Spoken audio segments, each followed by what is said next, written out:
the founder of J. Marie Premium Sneakers. And this is actually a full circle moment for me because I was in Gail's camp when I was in the 10th grade, so I'm not going to age myself, but I'm a millennial too. But I was in her camp when I was in the 10th grade, so to be here today is an honor, and I thank you so much, Gail, for the opportunity. But really quickly, I am from Detroit myself. I grew up on the east side of Detroit. I went to Southeastern Highschool. I don't know what high school you guys went to, but that was the school I attended the camp. Funny story, in high school, I actually was not an academic person. I hated high school, actually. I didn't like going to school. Very smart, loved to read, but I had a 1.6 grade point average at the time that I attended Gail's camp. And at the time, I didn't know anything about going to college, didn't have any plans on going to college, but being a part of the camp, it exposed me to a lot of things that I wasn't privy to and just opened my mind up. So I started being interested in like entrepreneurship, stocks, bonds, finances, and I thought, you can go to school for this stuff? So at the time, with a 1.6 grade point average, I'm like, I'm going to Yale. I'm going to Yale University because I looked up what's the best business school.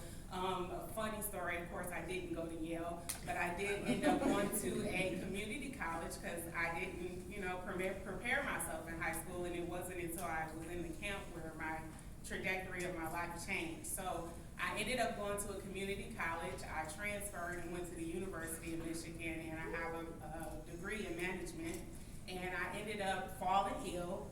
I was diagnosed with multiple sclerosis, and at the time I used to wear heels, dresses. I was such a girly girl, but I started aching a lot and being in a lot of pain all the time. So I wanted to be comfortable, so I was looking for different brands, of course, footwear, for those of you who don't know.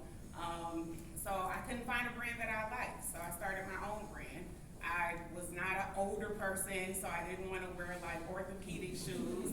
I'm not as young as you guys were at the time, so I wasn't into the Nikes and the Jordans. So I just was like, where's the sneaker brand for like a young millennial who still likes to get dressed up, but I don't want to be too like young with it. So I couldn't find it, so I started my own brand. So here I am today, and I just want to inspire you guys to, after coming up here after so many big stories and great people doing wonderful things, don't ever feel like you still don't have the space to create your own story. Amen. Even if it starts off late, even if you feel like it's not big, it's not perfect, it's speaking to somebody and it's a story for somebody. So never feel afraid wherever you start to have your own story. So with that, I thank you guys so much for having me.